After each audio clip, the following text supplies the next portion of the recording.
Founders Park Media and Samurai 7 Books presents Cosmic Champions. Written by Mark Caldwell Jones. Read for you by Play AI. Cosmic Champions. Part 3. Battle Moon. Round 1. Chapter 17.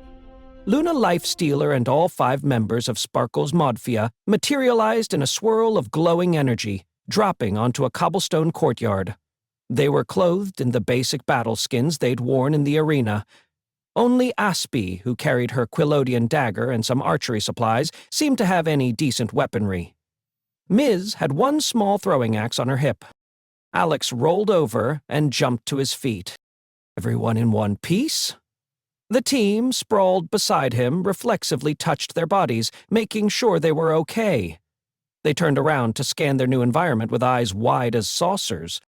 "Wow, this is the real battle moon, man," Genghis pointed. "We're in the Crimson Castle!" Where Genghis said was true.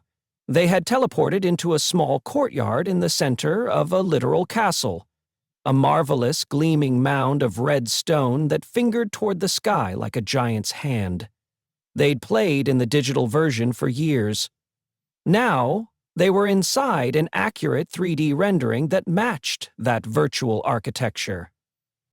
The actual castle was the center of a massive estate and had towers, crenellations, parapets, and turrets, all trimmed with soaring flags. The large buildings had glowing scarlet windows that reflected light and looked like eyes spying on the land beyond it. The smooth red brick, tiles, and mortar were all variations of the color red. Bright red, blood red, cranberry red, melted lava orange, and had the occasional swirl of gold. The courtyard was made from cobblestones that reminded Alex of an old European town center.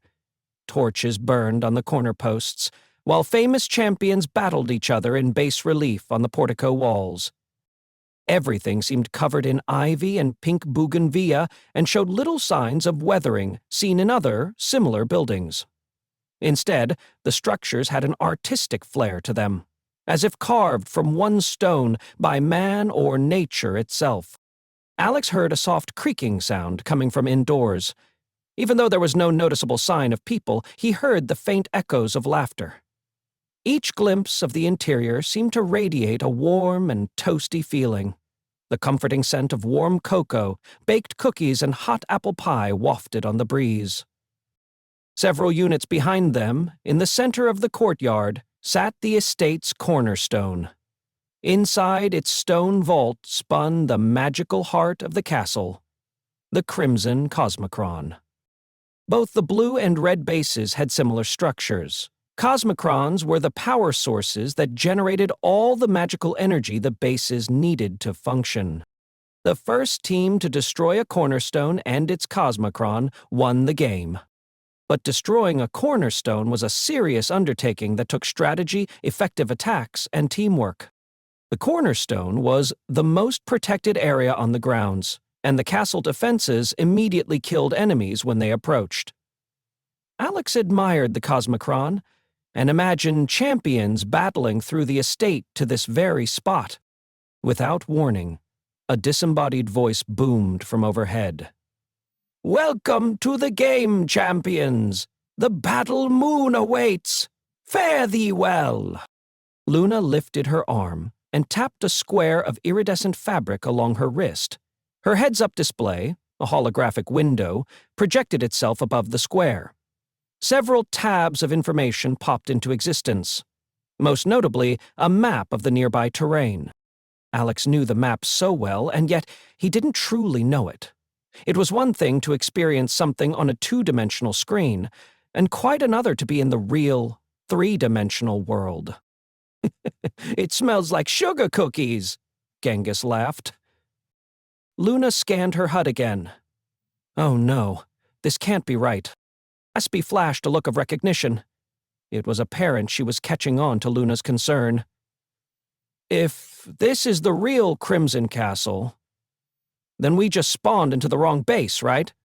"Yes, don't play dumb, elf," Luna snapped, rolling her eyes at Aspie. I sense you have much more wisdom than you reveal.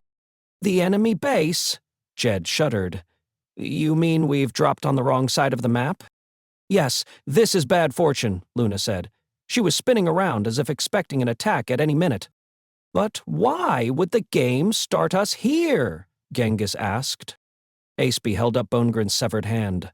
His hand is the portal key. It was pre-programmed to bring him back here. Jed checked his HUD's map. We have to get out of here before... The warning was too late. The Crimson Castle was awake now. Magical cannons on the nearby towers rotated and took aim at the team. Oh, crap, Alex said. Run! I knew I should have gone to the bathroom first, Miz yelled, and dove for cover just as cannon fire blasted the surrounding ground. The rest of the team followed suit, dodging inhibitor blasts as they ran down a straight cobblestone path leading from the castle's cornerstone to the estate's main wall. Head for the west gate, Jed yelled, eyeing his map. Then into the wilds. He raced ahead, waving them along as he went. A nearby group of skulks, wearing red armor, turned as they approached. Seeing Luna, they bowed their little heads for several long moments. The team raced by, headed to the west gate. A nearby turret turned as if it were a human head, inspecting their credentials. Magical energy surged within its cannon. It was about to fire. The Red Skulk captain stepped between the cannon and Alex and held up a hand. The cannon blasted him to ash. Alex stumbled backward into the arms of his teammates. I'm pretty sure that was meant for you, Aspie said. Let's move it, people, Jed shouted, pointing to the forest. The team followed close on his heels. Smells from the nearby wilderness filled Alex's senses while cannon fire blasted overhead. Then genuine fear filled his heart. If they wanted to stay alive, it was time to disappear into the thick woods. As she ran, Aspie, who was still holding Bonegrin's severed claw, wrapped a spare bowstring around its wrist and threw it over her shoulder. Suddenly, the hand gained a mind of its own. It ripped away from Aspie and hovered high in the air above them, wrapped in a cocoon of magic. Oh no! We can't lose that portal key! Aspie yelled. Miz and Alex stopped to watch as the hand flew back toward the Crimson Castle like it had suddenly sprouted wings. Miz, don't let that claw get away, Alex yelled. Miz reacted with the instinct of a practiced warrior. She pivoted and threw her throwing axe at the flying hand.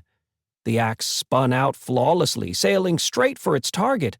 But, despite the good aim, the axe missed and spun on, finally slamming into the cornerstone. Although it was too far to see, Mrs. Axe had struck one of the cornerstone's mortared joints perfectly. It cracked ever so slightly, then spiderwebbed out into a million additional cracks until the energy of the Crimson Cosmocron leaked through and exploded. The team skidded to a halt at the edge of the forest, boots sliding upon the softer, muddy ground. One by one, they turned. Just in time to see Crimson Castle erupt in a dazzling bloom of fire and sound. The shockwave hit seconds later, a deep, bone-rattling whump that rolled through their chests like thunder. Heat washed over them, even from this distance, and the sky turned molten with streaks of gold and red. On their computer screens, it had always been a harmless flicker, a cartoon blaze barely worth noting. But this demanded attention. The dying castle roared as if in pain, crying out to the cosmos above. It was the most amazing thing any of them had ever seen. Chapter 18. The Crimson Castle. While Alex and his friends marveled at the aftermath of the Crimson Castle's destruction, Bonegrin's hand hovered patiently just outside the base's perimeter. Eventually, the fire and smoke cleared, and the magical rebuilding procedure began. While it was an amazing process to watch, the Modfia decided it was too risky to remain in enemy territory and headed deeper into the forest. Bonegrin's severed claw flew the opposite way, gliding forward over the Crimson Castle's grounds, through a door decorated with a familiar golden skull motif, and into the opulent inner sanctum. Several regeneration pods lined one wall of the massive room. As if sensing someone's presence, one pod's translucent dome opened. A cloud of white smoke escaped with a hiss, and the hand floated down and gently landed inside. Once the claw had settled, the pod resealed itself.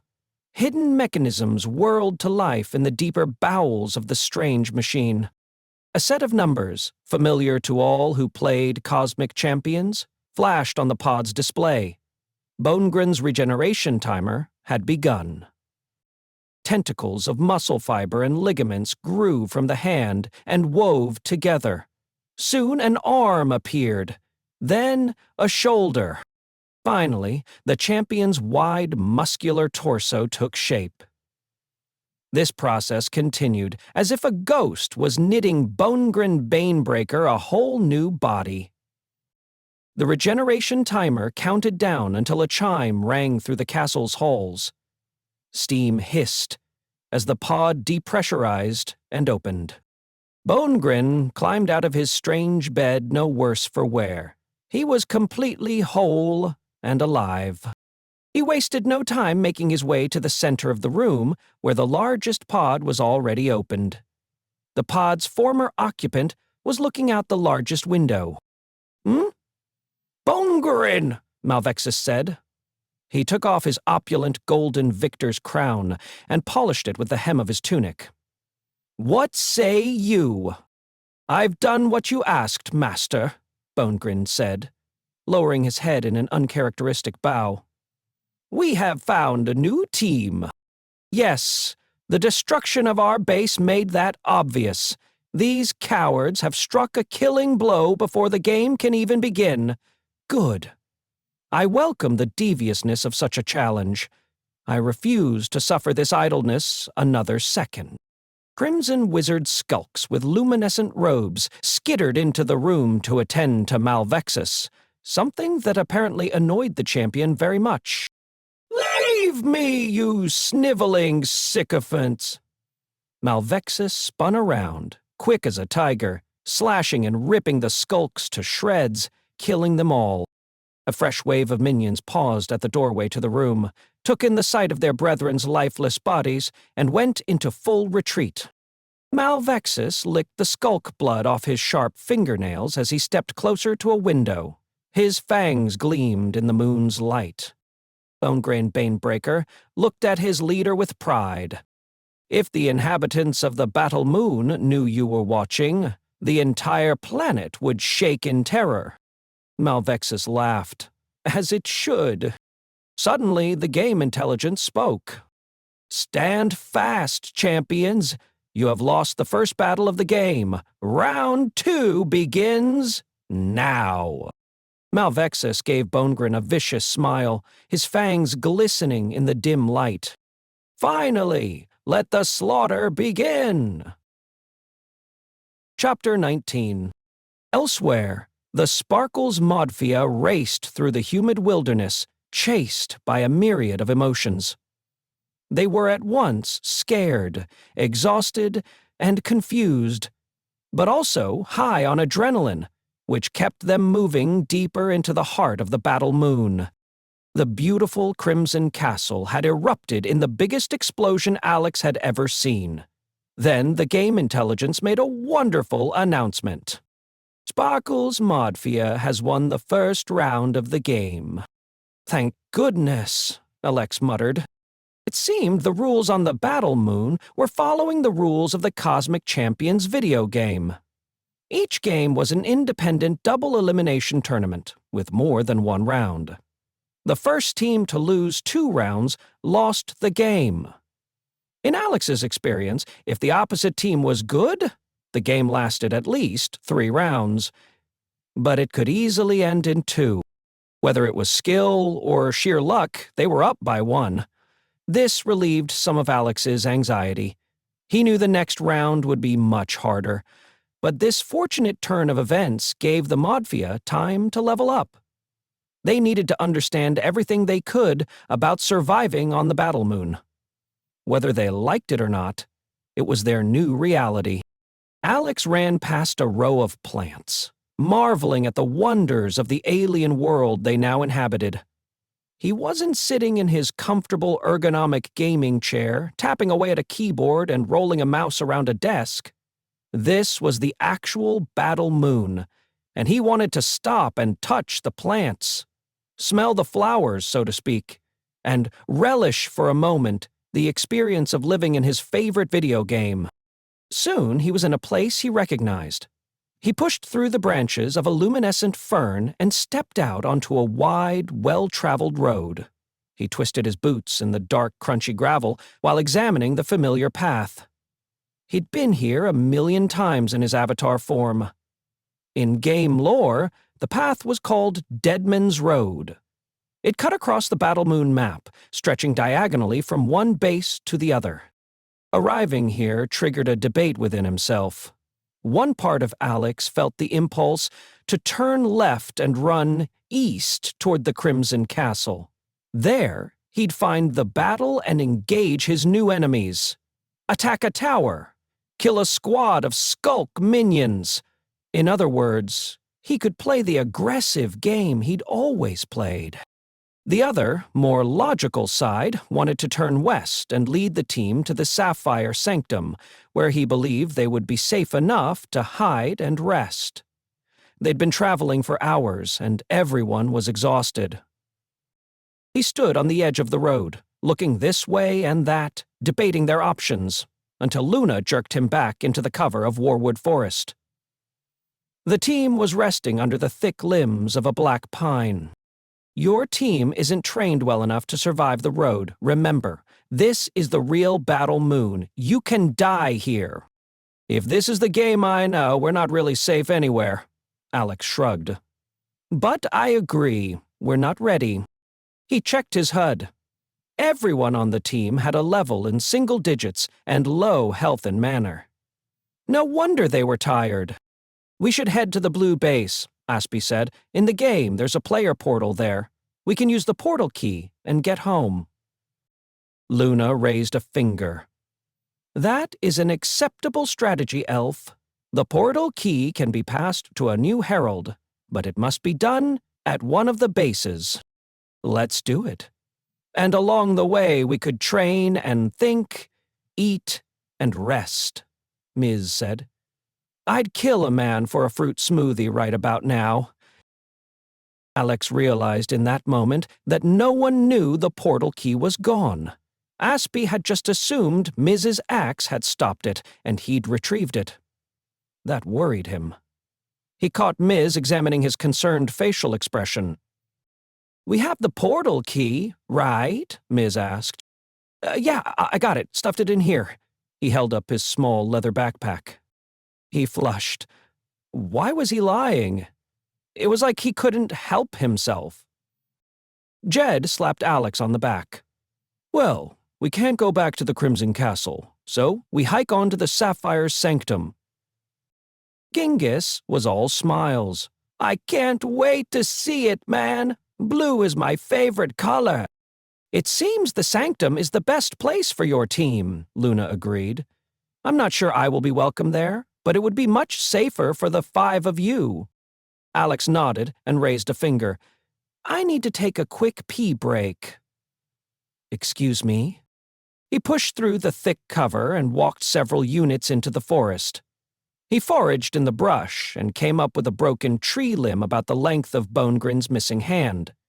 He then pulled up a bundle of fern fronds and gathered some fallen pine needles under a nearby tree. He wrapped the piece of wood in the needles and tied it with the fern fronds, then stuffed it in his pack.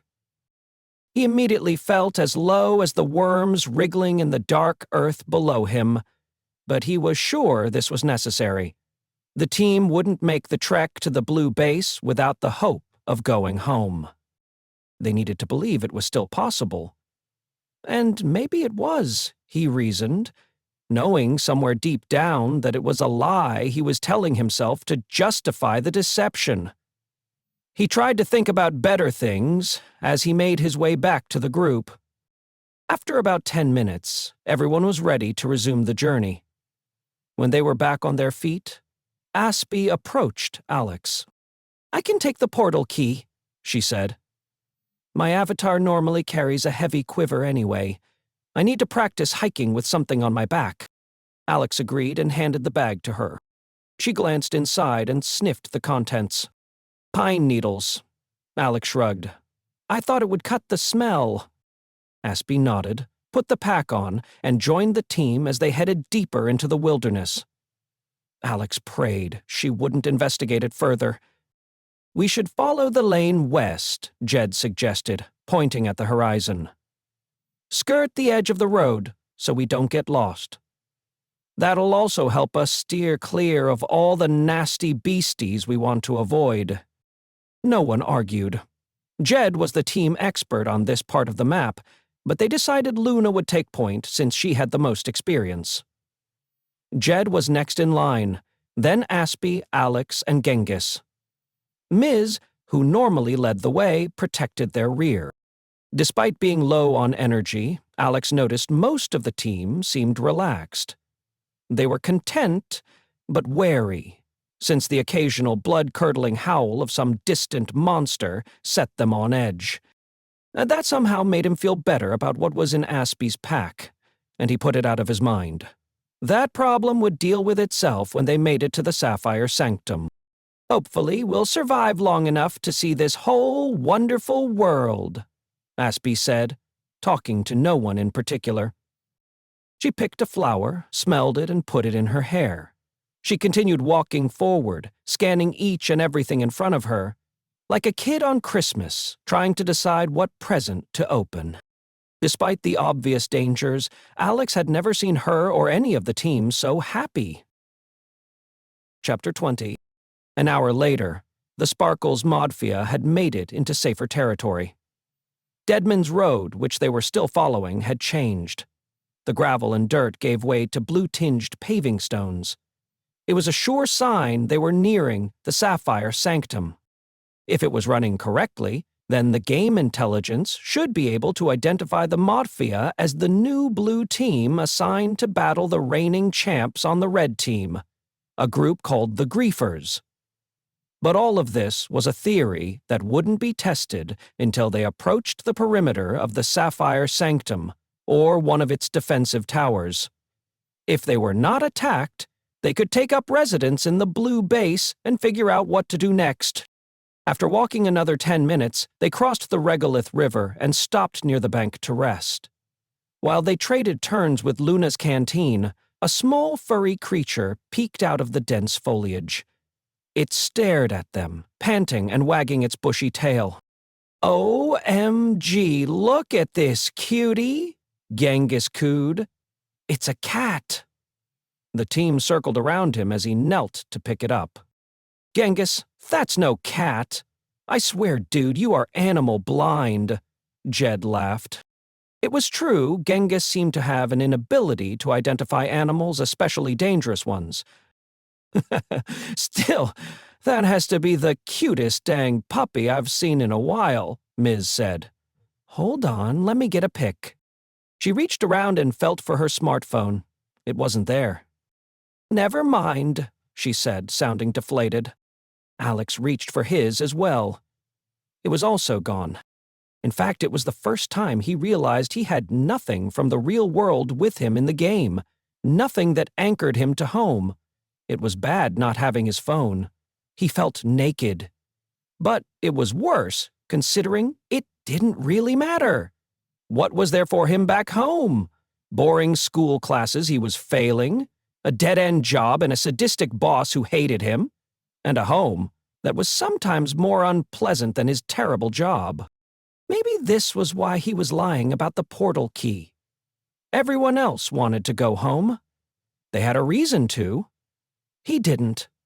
Even if this place was dangerous, it was better than what was waiting on him in the old world, which was nothing and no one who really cared about him. While Alex felt sorry for himself, Genghis was all smiles.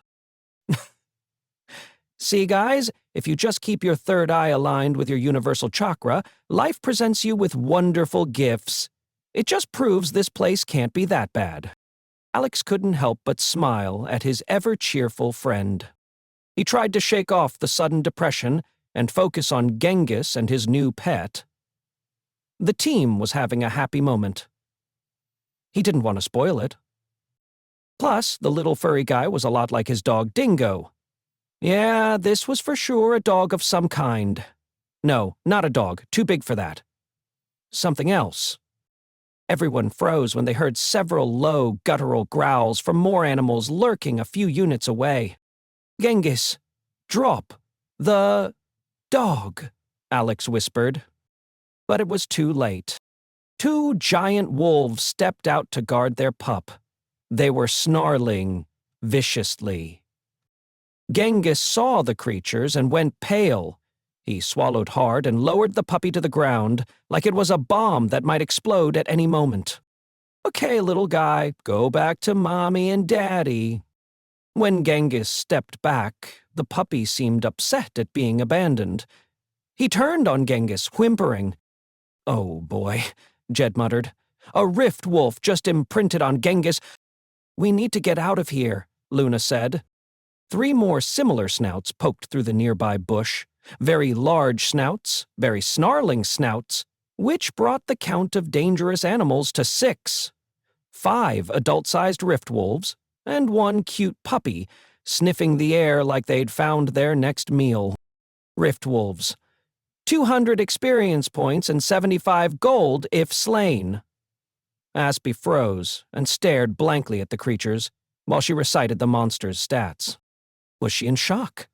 Alex grabbed a handful of her cloak and dragged her backward. Attack speed 0.75, movement speed 500, Aspie continued.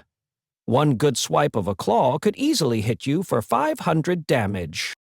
None of us have enough mana or health to survive that, Ms. said, eyeing Jed for help. Jed was looking around as if searching for the quickest way out of their predicament, but there weren't many options. The team backed up carefully, trying to make sure the rift wolves didn't completely encircle them. As they made it through a cluster of ferns, they stepped back into the main road and saw a blue-stoned guard tower. The first legitimate sign they were near the Sapphire Sanctum. The tower looked like a rook on a chessboard. A blue crystal the size of a basketball hovered magically above it, spinning on an axis, emitting a powerful indigo beam that scanned the landscape like a searchlight. It wasn't that far away, they could run to it, but would they make it? The tower, as if sensing their presence, scanned them with its strange magic. That's one of ours, Aspie yelled. It's on auto-defense. Does that mean it will protect us from the wolves? Ms. asked. She wouldn't take her eyes off the one closest to her. Yes, I think so, Alex said. He wasn't completely sure, but it seemed worth the risk. Fall back to the tower! Fall back! The group burst out of the wilderness onto the open road. The lead wolf lunged at Jed, who spun on his heels and delivered a roundhouse kick to the wolf's head. The wolf fell back with a slight whimper and yelp. The other wolves, seeing their leader hurt, bared their teeth and growled, then leapt into action.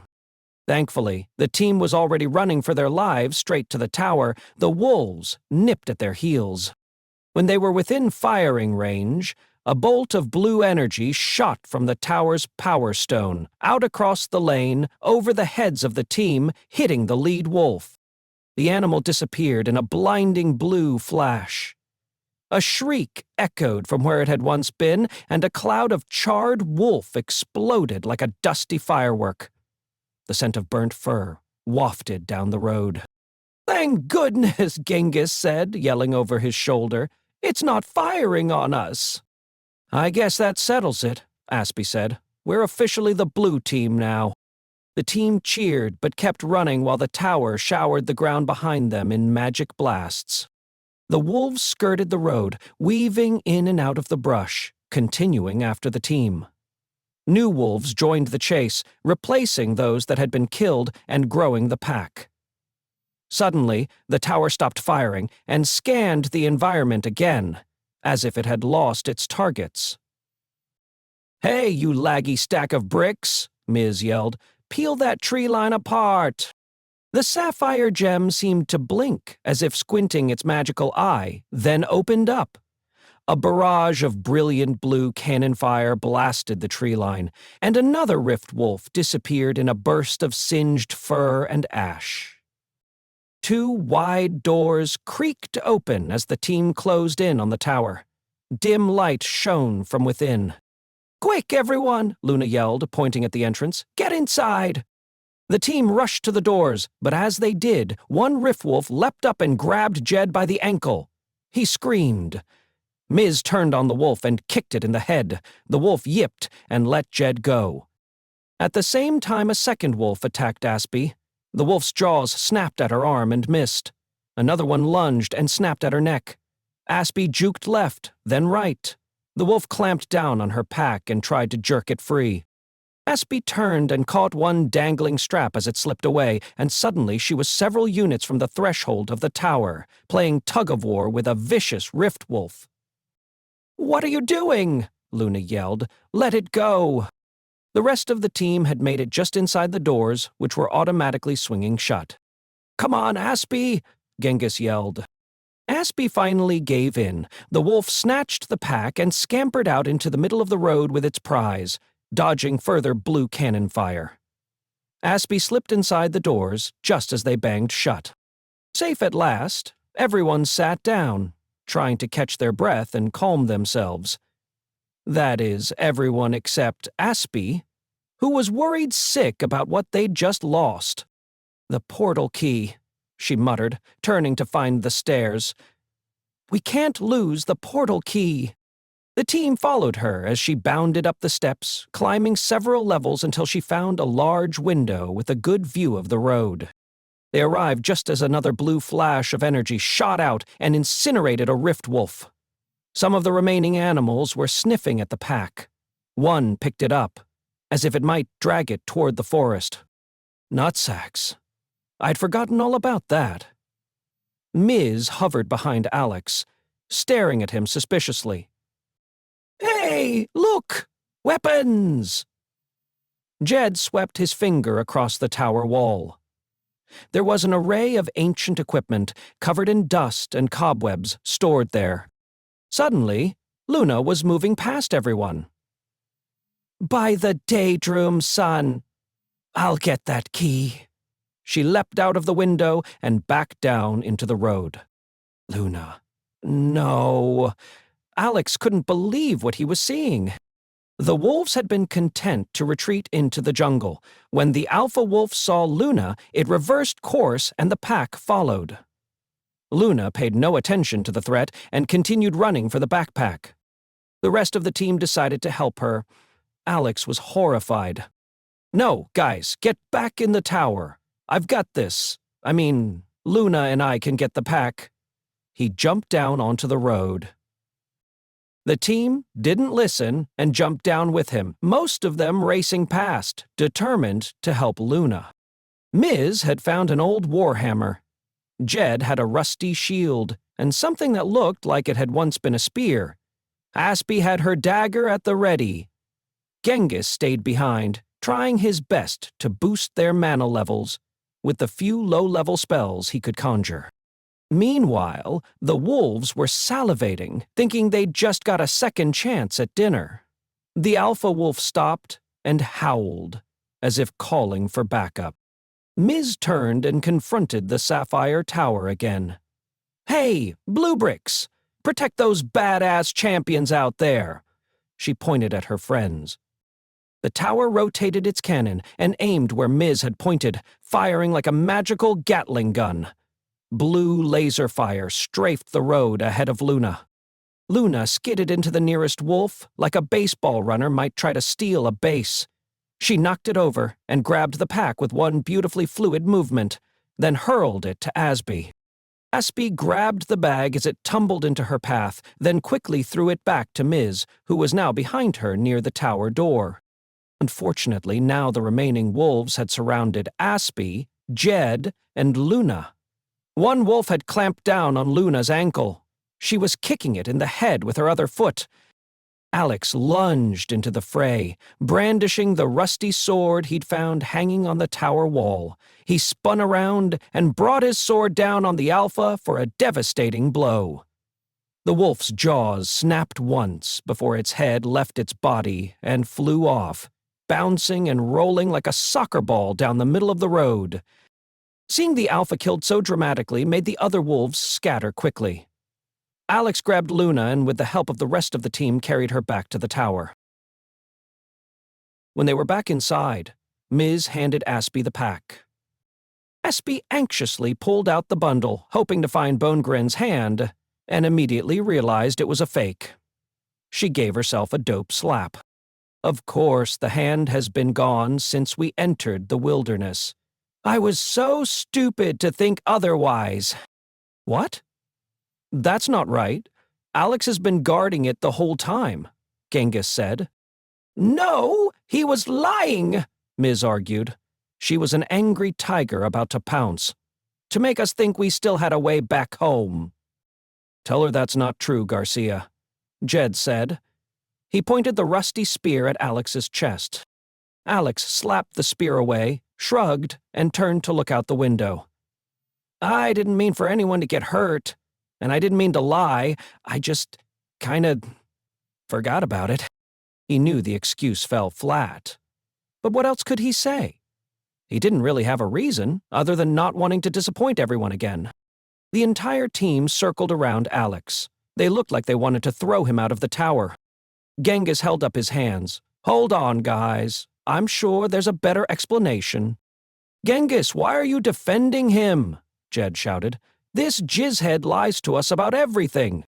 Why didn't you tell us the truth? Aspie asked. We could have been thinking up another way home.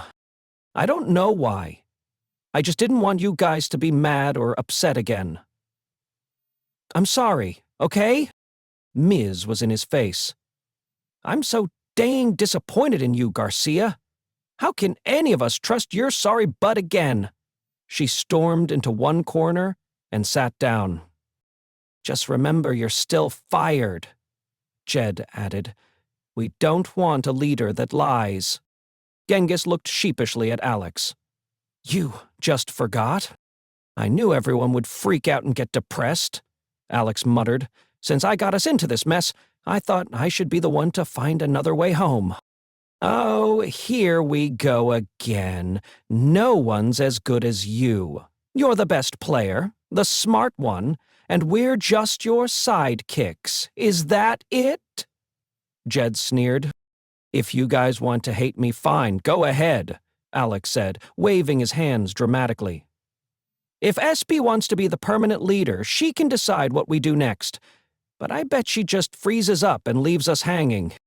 Espy stared at the empty peck blankly, then back at Alex, then at the team, like she didn't know what to say. My mom used to tell me that sometimes the worst weapons in the world are our words, she muttered. I never really understood that until now. A few tears formed around the edges of her eyes, then slipped down her cheeks. She dropped the bag, turned, and left the room. Alex looked at Genghis, but he seemed embarrassed and looked away. Miz was back on her feet and stabbed Alex in the chest with a finger.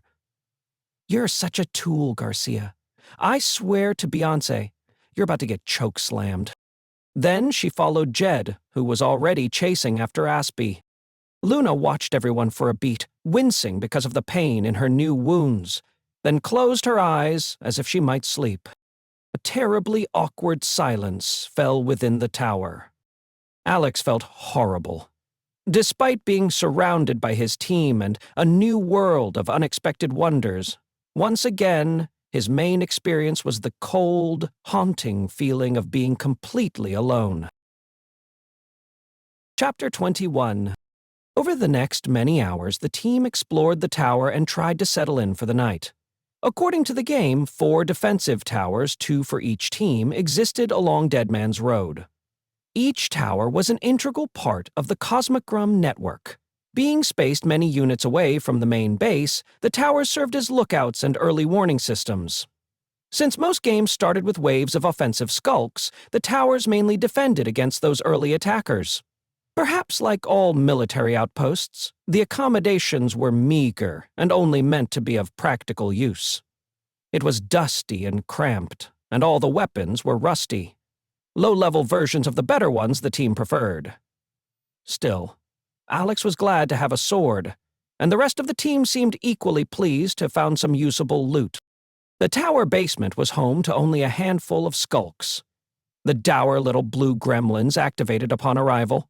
They were creepy, like the caretakers Alex had seen in vintage horror movies, shuffling around with dripping candles and mumbling forced pleasantries to their visitors in the middle of the night. Despite the feeling they were slumming it, it was better than camping in the wilderness, especially with the looming threat of more rift wolves. As the night rolled on and the braziers died down, they sat on their cots and finished the last of their food. A few of them worked to get their scavenged weapons in shape while talking amongst themselves. No one really talked to Alex. The team's cold shoulder was still in effect, but perhaps thawing. "I wonder if we can find better loot in the next tower," Miz asked. "Yeah, or maybe there's some treasure in one of the jungle caves," Aspie suggested. The jungle part of the wilderness existed south of Dead Man's Road. They hadn't yet crossed into that territory. Kind of a catch-22 right now. Our weapons are so crappy they wouldn't stand a chance against most jungle creatures, but we won't get better weapons without facing off with those monsters," Jed said. Genghis entered the room. "Oh man, gather round, dear children. Look what your favorite gnarly wizard found drying in the rafters." He threw a bundle of old weeds onto his cot. "What the heck is that, wheat?" Miz laughed. Genghis giggled and produced a long Gandalf pipe. "This, my dear friend, is Grade A purple bliss leaf. If you were worried about getting a good night's sleep on these janky cots, worry no more." He broke up the herb and stuffed his pipe. "Who wants to smoke a bowl with me?" Everyone laughed, but no one was eager to do it.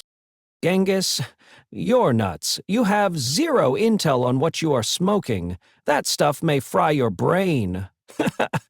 Jed laughed. "You can't fry what's already crispy, my dude." Genghis waved Jed along.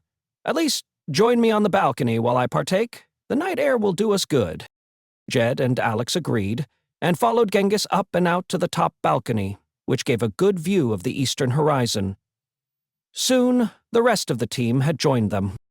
Below, on the road, they could see the decomposing bodies of several wolves. Far in the distance, they saw the glimmer of the Crimson Castle, shining like a resort on a hill. It was already rebuilt. The team enjoyed the night air. They discussed plans for tomorrow and made jokes about the smell of the purple bliss leaf. Just as they were ready to turn in, Miz spotted something strange. "Is that another puppy?" She pointed down at one of the dead wolves. Sure enough, a small, furry creature, about the same size as the pup they'd seen earlier, was nuzzling the neck of one of the dead wolves. "Oh, man, is that thing trying to wake up its dead mommy?" Genghis groaned. "Now I feel 1,000% worse about killing those things." Luna stepped out onto the balcony. "Remember, monk, those wolves would have ripped you limb from limb if allowed." She peered out at the little creature and hissed. "Oh no, that's not a puppy," she said. "What is it?" Miz asked. "Only the undead seek blood in the night." "Undead?" Alex wasn't convinced. "I'm pretty sure that's a chipmunk, or a squirrel." The squirrel turned, baring its long fangs, which were coated in dripping blood. The throat of the rift wolf was punctured, and still pumping from 2 holes in its neck. "Oh, no, vampire squirrels?" Jed said, looking at Luna for confirmation. "They feed at night. The blood from the rift wolves must have drawn him out." "Not vampires, not now," Miz yelled. I was ready to hit the bed. Practice for your archer, Luna said, pointing at the little vermin. Kill it before it calls its kind and they overrun us. Aspie left the team and returned a few seconds later with the bow she'd restrung. She knocked one of the old arrows she'd found and aimed. Shpoosh! The arrow sailed out and found its mark, hitting the squirrel in the midsection and pinning it to the ground. Good shot, Genghis said, tapping out his pipe. For sure, Alex said, giving Aspie a pat on the shoulder. Aspie looked pleased with herself. Then the little squirrel started barking. A high-pitched, chattering bark that seemed to echo through the tower and out over the wilderness. Whoa, that thing is mad, Jed said. Maybe another arrow in the head? Too late, it's calling its tribe, Luna said. She looked anxious. Soon the rest of the team understood why. Glowing, beady eyes seemed to be everywhere. They were surrounded. Before SP could raise another arrow, the creatures attacked. Let's toast these little nut munchers, Genghis yelled.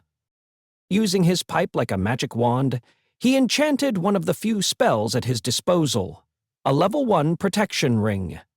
A fiery orb, flickering like an oversized candle, appeared above them. It twirled until it produced a shield of golden energy. The squirrels tried to advance and were immediately electrocuted by the magic. The tower tried to aim its cannon, but it was no use. The angle was too severe and the risk of hitting the team was too great. The few squirrels that avoided Genghis's shield chattered furiously. Soon the others nearby responded to the call for help. Genghis twirled his pipe. His shield expanded and dropped over the tower like a magical net. Swarms of the vampiric creatures broke through the forest and stormed out onto Deadman's Road. Others descended from the night sky. Still others leapt from nearby trees, spreading their little legs and engaging their skin flaps. They flew up high toward the Modfia with fangs out, evil in their enormous eyes, trying their best to find a hole in the team's shield. "Oh, this is bad," Aspie said. "There are too many of them." "Agreed," Luna said. "At this rate, they'll destroy the whole tower with us in it. Best if we make a full retreat." "But where?" Jed asked. "Yeah, the tower has to be the safest place for miles," Ms. said. "The Silver Pines," Luna said. "They won't follow us there." "Yeah, the Silver Pines," Alex repeated excitedly. "Quilodian magic enchants that part of the forest. It repels all undead creatures, deals undead champions 800 hit points in damage every second they stand within the tree groves or on a surface covered in their needles. But we'd have to run at full speed." "Not sure Genghis can hold the shield that long," Ms. said. "Genghis isn't the only magic user here," Aspie said, stepping in front of the team. "On my mark, we run."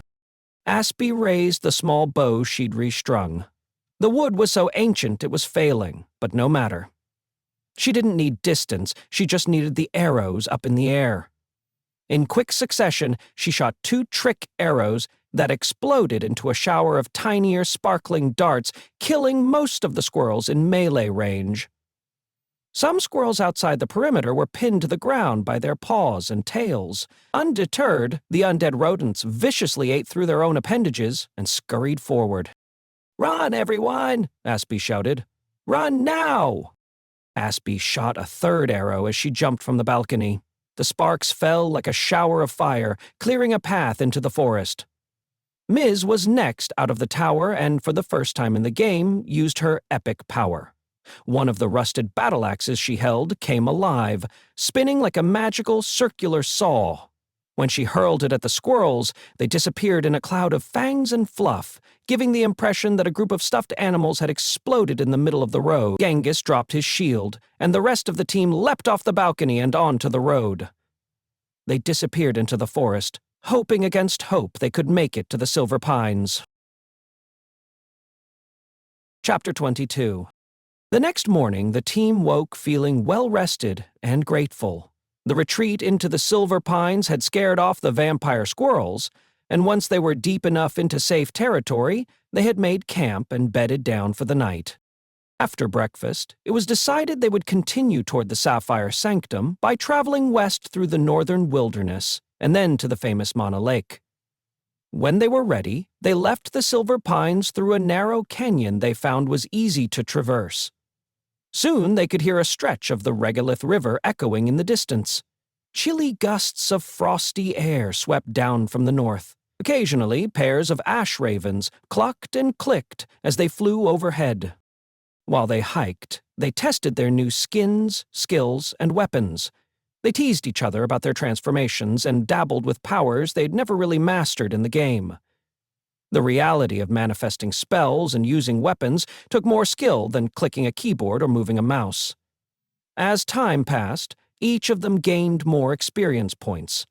Sometimes a team member would level up, but their progress seemed glacier slow to Alex. Despite the agonizing pace, they were all embracing their new life as budding champions. "Hey, we're making good progress!" Jed shouted. He had raced ahead of the group and was calling down from the limbs of a marshbark oak. "This is Elkhorn Druid country. If we continue northwest, we'll find their camp near the Mana Lake." Elkhorn Druids were a crossbreed. Humanoids with elk-like features that included velvet-covered antlers and thick fur that covered their bodies.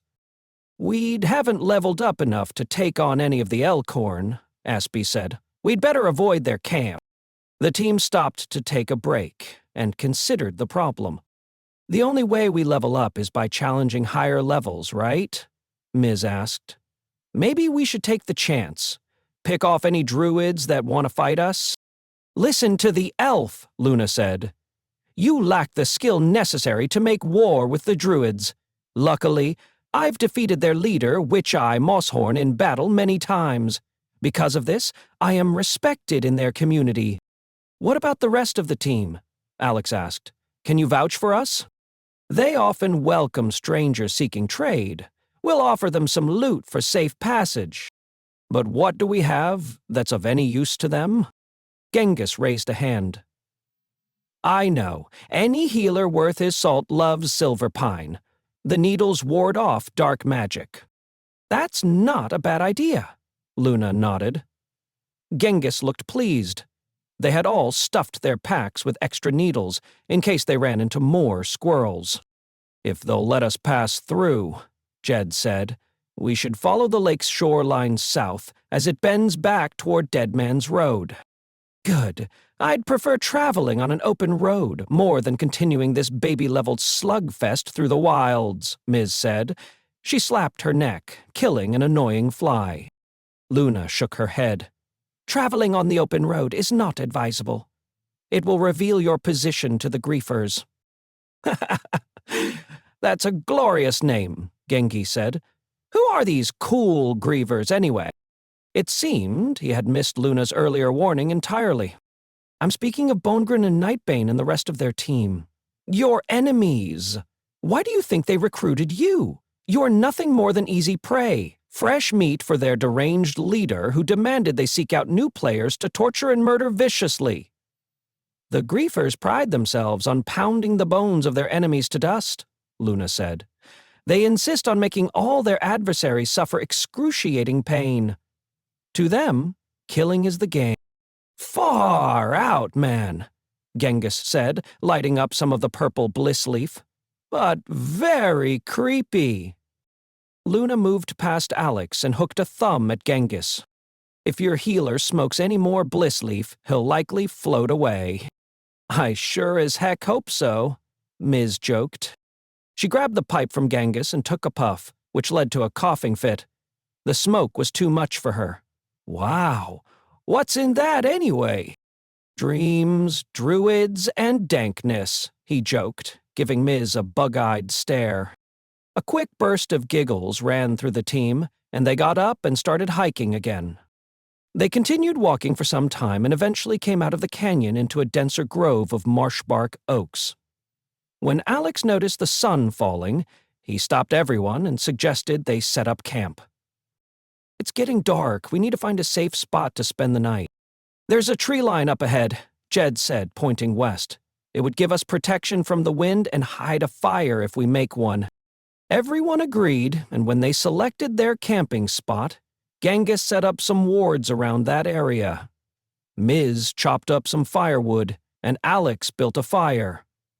Luna showed Aspie how to build a temporary shelter. And Jed used his shadow weave magic to conceal their camp and fire from anyone who might be watching. Aspie, you and Ms. guard the camp. I'm going to scout farther up this trail. No one trusts you right now, Alex. You're not leaving us here while you go off to the druid camp by yourself, Aspie said. Ms. stepped in front of Aspie and folded her arms across her chest. Yeah, what she said. Someone goes with you, or no one goes. Fine, Alex moaned. Come on, Jed. Eventually, after much grumbling, they made their way to the perimeter of the druid camp. This was a familiar area to Jed, who often leveled up by hunting monsters around the Mana Lake. I've been here 1,000 times in the game, Jed said. But this doesn't look right, not at all. Well, we've never seen it in real life, Alex said, scratching his head. That's not it. Something is off, Jed said. Alex had to agree. He felt a certain unease, and the smell was almost nauseating. He turned to see Luna had joined them. The hunter is right, Luna said. Something about this has changed, and there is no sign of the Elkhorn. We crossed into their land with no resistance or sign of any druid scout. This is not their way. We should tell the others, Alex said. After patiently watching the area for several minutes, they returned to their camp for the night. Chapter 23. The next morning, the team hiked back to the Elkhorn camp. When they arrived at the edge of a swamp, no one recognized their surroundings. It seemed to everyone that something was very wrong. Not even Jed, who was a wilderness expert, could make sense of the changes. It's like the whole map has been rearranged, he said. Where are the Elkhorn? Ms. asked, as they skirted the edge of a large pond full of black goo. Bubbles surfaced here and there, making a strange gulping sound. Guys? Genghis whispered. We're looking for the Elkhorn, right? Yeah, doofus, Jed said. And their camp. I think this is it, Genghis replied. He sounded sad as he pointed at a nearby cave. It was full of the druid's belongings, waiting as if they might return any minute. Still, there wasn't a single Elkhorn anywhere to be seen. The bog bubbled like black pasta sauce, burping, stomach-turning swamp gas every few seconds. The team searched the caves and shoreline as it slowly dawned on them. The field of black rocks near the bog weren't rocks at all. They were the corpses of the Elkhorn druids. Hardened black goop covered dozens of them. Jed reached out and held his hand over one body. Magical energy crackled around his fingertips. Oh no, he said gravely. The whole swamp is full of it. Full of what? Aspie asked. Dread magic, Jed replied. How can you be so sure? Luna asked. I use similar dark magic in the game, but don't ask me how I know it, Jed said, shrugging his shoulders. For whatever reason, I feel it in my bones and sense it with my mind. Wait a minute, Ms. said, grabbing the sides of her head. Is the battle moon changing our brains, too? Of course. How else do you think we're leveling up so fast? Aspie said. What? No way, man. I was worried about that. This body is a temple, totally GMO-free, Genghis said. Get off it, man. You'd smoke yourself to higher levels if you could. Jed laughed at Genghis. True dat, Genghis shrugged, but only if it's unnatural. This is certainly not natural, Luna said, peering over the bog. It seemed many of the Elkhorn corpses had died in mid-battle. I'm going to check the other side of the lake, Jed said, as he jogged off, heading north before circling westward around the lake's edge. Dread magic is forbidden magic. Whoever did this is evil, Luna said. Alex raised an eyebrow and stepped closer to Luna. If it's forbidden, how is it being manifested in the game? I'm not sure, Luna said, looking worried. Aspie checked her heads-up display for an explanation. Maybe we screwed up the game when we teleported here? And we created some kind of glitch? This was the first Alex had ever heard of dread magic, and it sent a chill through him. Jed jogged back and he looked worried. The entire Mana Lake is infected. This is on a scale I've never seen. It's like a giant dread magic trap. That should be impossible. It would require an extremely high-level player and all the magical power the game allows to create something like this, Aspie said. Jed looked disturbed too. Who the heck is that powerful? And why would they use that power to do this? Ms. asked. If you were losing, you could draw your opponents here, Alex said. Like an ace in the hole, Genghis added, moving closer to the edge of the bog. Knock your enemy in this goo, and they'd never get out. Was this meant for us? Ms. wondered. I don't think so, Genghis said. Look, the trap is already sprung. See? There's something in there. He pointed into the darkest part of the mire. Aspie stepped up to see what he'd discovered. Suddenly, a clawed hand erupted from the black goop and grabbed her boot. Everyone screamed simultaneously. Aspie, hold on, Alex shouted. He leapt toward her, pulling his sword free of the scabbard, ready to hack into the arm of the attacking creature. But before he could swing his weapon, the clawed hand let go. Ms. pulled Aspie away from the edge, and Genghis checked to see if she needed any healing. Everything was fine. Then another clawed hand emerged from the muck, joining its twin on the bank. A muck-covered humanoid was trying its best to crawl free of the mire. He pulled himself halfway out, rolled over, and collapsed with his feet still trapped in the bog's goop. Luna gasped as if she recognized the rack of antlers. No, it can't be. Witch-eye moss horn. Oh no, it can't be. Who would do this to such a great champion? Genghis asked. He tried a healing spell, but it was of no use. Luna reached out to touch the druid, but Jed yelled at her. No, Luna, he's infected and it could spread to you. I see what this is now, Aspie said.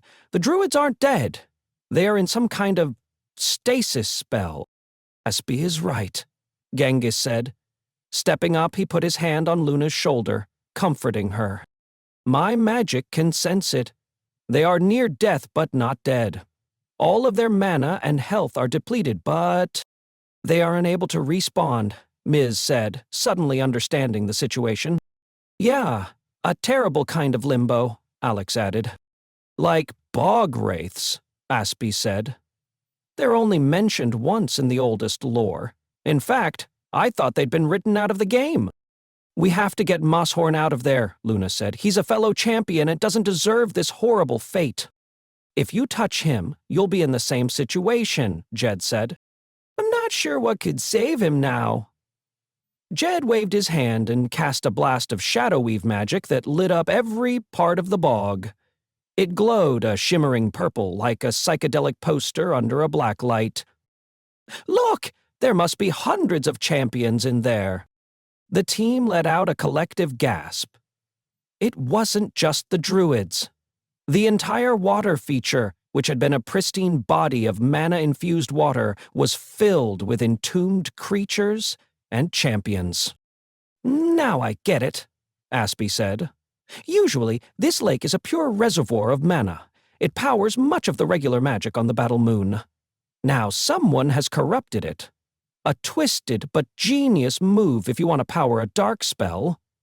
Aspie's eyes widened, and she stretched her hands out as if measuring the shoreline. A lake full of mana is the only magic source large enough to conjure dread magic. This is worse than I imagined, Luna's voice cracked. Alex wasn't sure if she was about to scream or cry. Either way, it was obvious she was very upset. This proves he's gone too far. Greed always blinded him, but now he's lost all honor and allowed himself to be corrupted by dark magic. It's so very horrible, Luna said. She put her hands over her face when the tears started. Malvexus did this. Chapter 24. A mood as dark as the water in the bog descended over the team. They milled about on the edge of the new swamp, discussing and debating what they should do, wondering how they could help counter the black magic that had infected the champions and creatures frozen within. Suddenly, one zombified champion, a robed creature of some kind, rose from the black water and began sloshing toward the team. It moaned as it drew closer. "Watch out!" Alex yelled. A bog wraith. "Stand back!" Luna shouted. She reached behind her back and retrieved her preferred weapon, a kusarigama. Alex often marveled at the stunning animations showing her mastery of the weapon. A handheld sickle and chain. In the real world, the Japanese had used it to impressive effect, especially with those who needed to be kept at a distance, like the samurai with their deadly swords.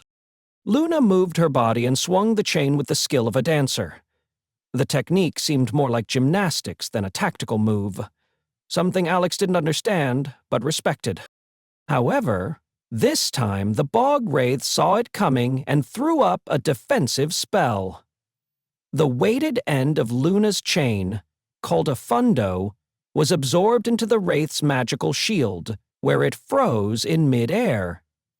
It then shot back toward Luna with such force it carried her out through the trees with a yelp.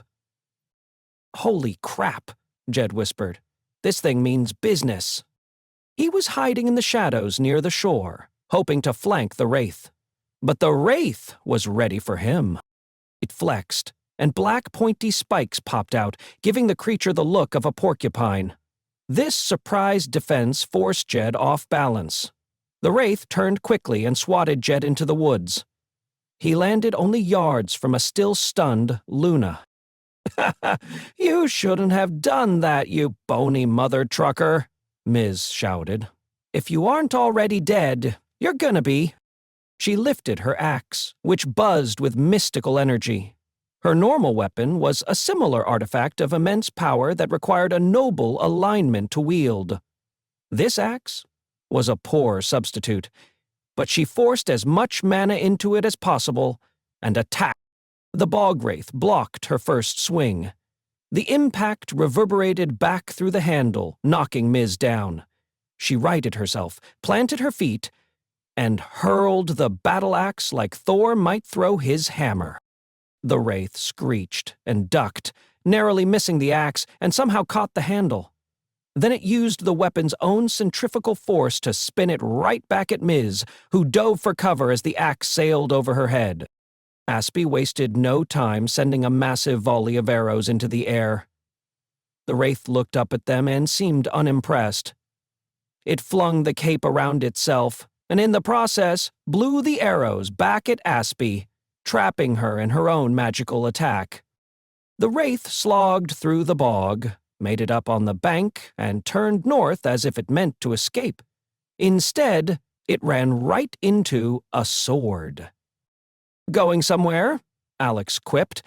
He had stabbed the wraith in the gut, giving him what should have been a fatal blow. "I didn't see that coming," the wraith squeaked. It fell over as if dead, looking like a human-sized hors d'oeuvre, with Alex's massive sword sticking through him. As his teammates cautiously circled around, Alex tried to retrieve his sword by putting one boot on the wraith and pulling. It had no effect. "How inconvenient," the wraith said.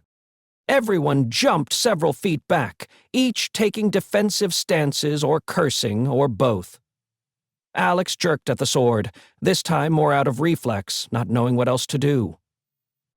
"Easy does it, boy. It hurts when you jiggle it back and forth like that." With no strategy or plan, the team hit the wraith with a barrage of their best attacks, using every spell and weapon they had. "Cease fire!" Aspie yelled. The wraith was silent now, and for good reason. Nothing could survive such an onslaught. They waited several beats anyway. "He's dead," Jed declared. "He has to be." "Yep, you got me," the Wraith said.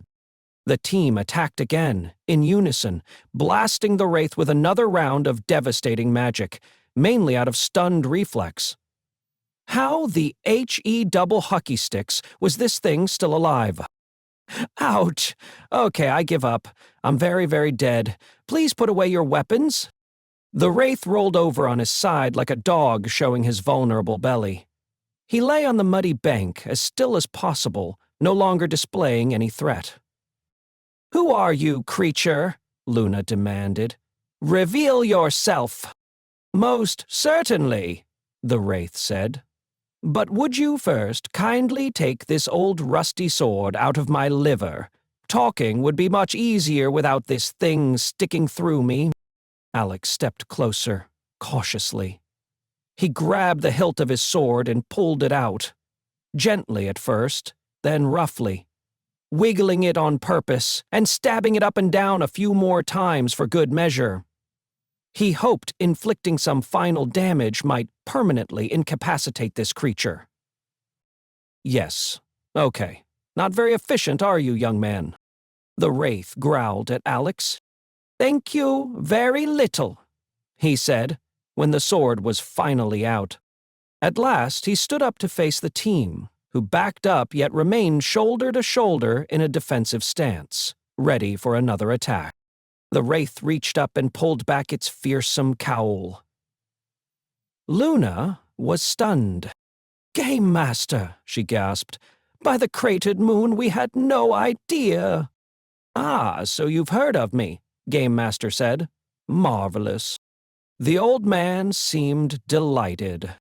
Luna kneeled. "Get up, my child." "That's unnecessary, especially since I did a horrible job of introducing myself."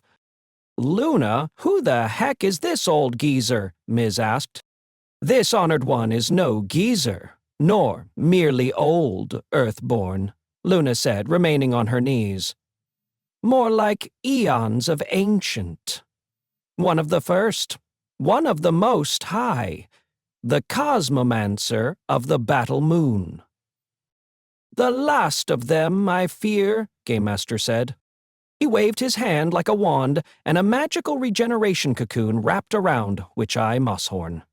The whole package rose from the bog and hovered between the team, then flew east, disappearing. "You Warriors 6 defeated me fair and square.